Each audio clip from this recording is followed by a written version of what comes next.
karon gisaulog no ang kapistahan sa pagduaw sa tuang mahal nga Birhen Maria ngadto siyang paryente nga si Santa Isabel.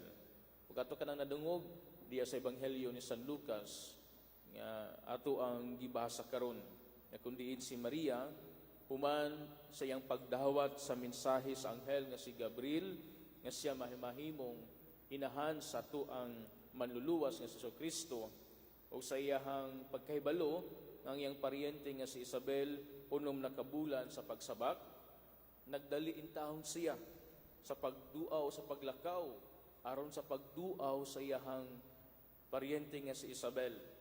Kay nasayod siya kung unsa na o nasayod siya sa panginahanglan ni Isabel. Wala niya igsapayan kung unsa kalayo ang iyang pagalakton, ang iyang gihunahuna, mao lamang ang kaayuhan, mao lamang ang pagtabang, pag-alagad ngadto kang Santa Isabel. Now, upat ka punto sa pagpamalandong ato ang pamalandungan diya sa tuang tagsa-tagsa kakaugalingon sa kinabuhi karon. Ilabi na ning panahon karon nga ato ang gipuy-an, ang kalibutan nga atong gipuy-an karon. Una, ang pagkamatinud-anon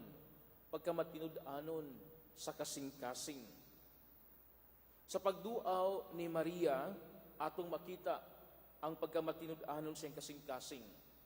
Wala siya maglangan. Midali dayon siya sa paglakaw o pag-adto kang Isabel. Ang iyahang paglakaw aron sa pagduaw kang Santa Isabel, dili lamang usa ka physical.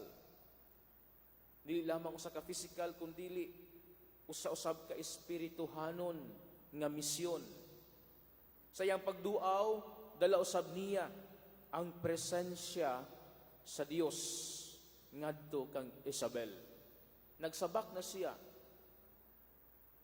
sa ato ang manunubos. Nagsabak na siya ni Jesucristo. Munang siyang pagduaw ngadto kang Isabel, dili lamang usa ka physical kundi usa-usab kini ka espirituhanon nga misyon. Now mga igsuon, ang pagbisita ni Maria ngadto kang Isabel, nagtudlo kanato nga ang paghatag og panahon alang sa uban, ang atong paghatag og panahon ngadto sa mga nanginahanglan, ang pagpakita sa tuang paghigugma o pag-atiman usa ka paagi sa atong pagdala sa presensya sa Dios ngadto sa ilang kinabuhi. Ang ato ang pagduaw sa mga tawo, ilabi na anaa sa mga pag-antos, anaa sa kalisdanan, anaa sa panginahanglan, sa atong pagduaw kanila, kita nagpakita sa paagi nga atong gidala ang presensya sa Dios ngadto sa ilahang kinabuhi. Ikaduhang punto mao ang pagkahiusa.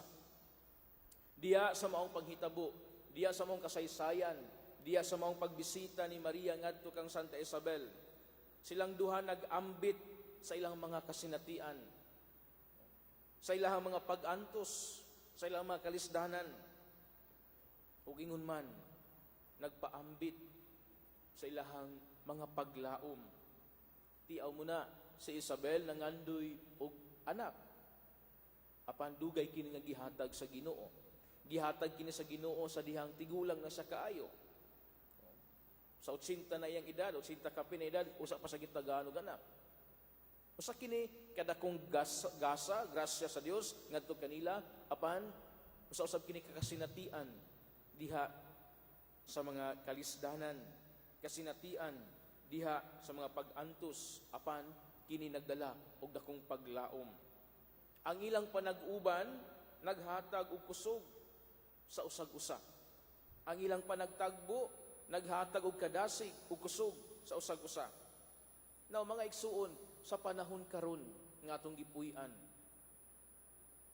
diha sa atong pamilya, ingon man diha sa komunidad o katilingban, kinahanglan kaayo kanato ang panaghiusa. Kinahanglan nato nga kita magkahiusa. Ang pagduaw ni Maria nag-awhag kanato sa pagtabang sa usag-usa, sa pagdasig sa usag-usa, sa pag-ampo alang sa usag-usa.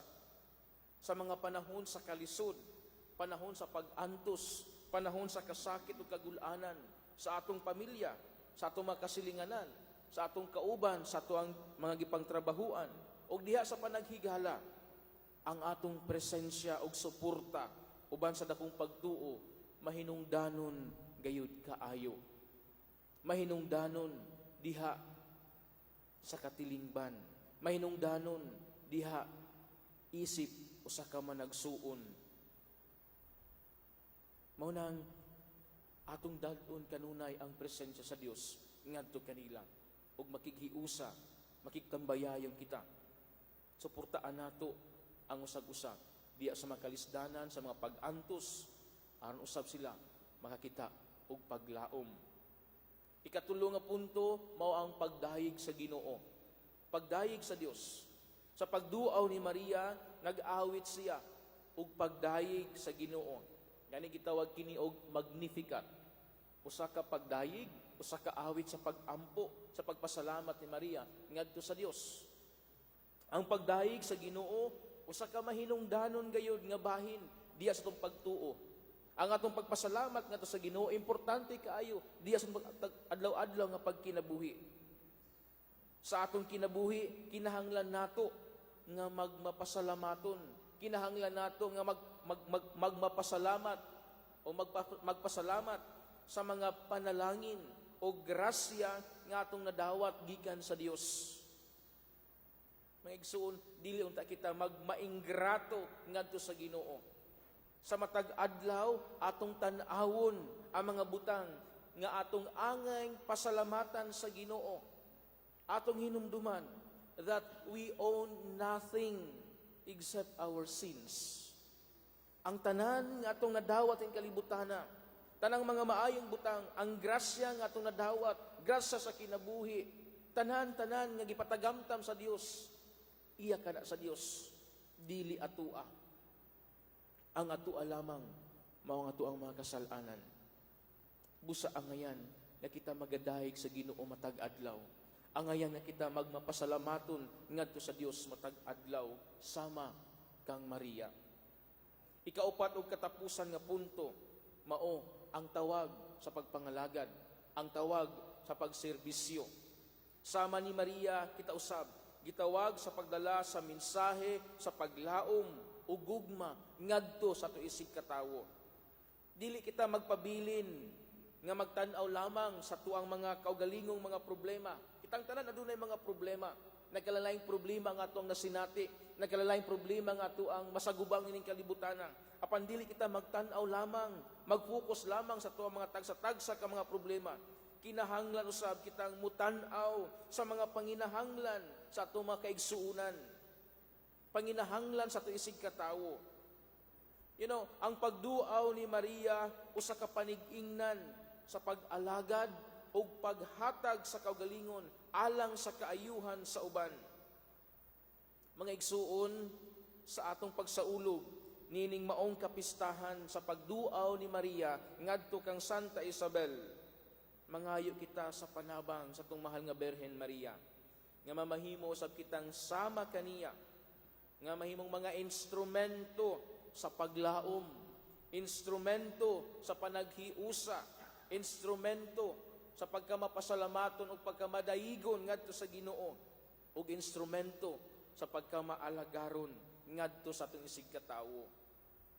Munang mag-ampo kita nga ang atong mga kasing-kasing mapuno sa gugma sa Dios, ingon man kadasig sa pag-alagad, kadasig sa pagtabang sa uban, sama sa gibuhat sa atong mahal nga Birhen Maria. Ug sa atong pagpadayon ining santos nga misa, atong ihalad ang tanan ngadto sa Dios ug padayon kita sa pagpangayo ug tabang kaniya, ingon man ang pangama sa atong mahal nga Birhen Maria. Aron sa ingon, sa adlaw-adlaw natong pagkinabuhi, atong makita ang tanang mga butang nga makapahimuot sa Dios.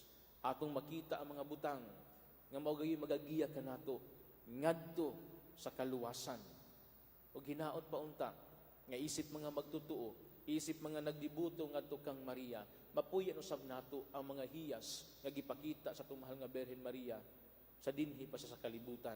Ug ato sab kining mabansay ug mapakita ngadto o diha sa katilingban, diha sa pamilya, diha sa mga gipangtrabahuan, o diha sa kasilinganan o sa komunidad. Hinaot pa unta. Palihog manindog.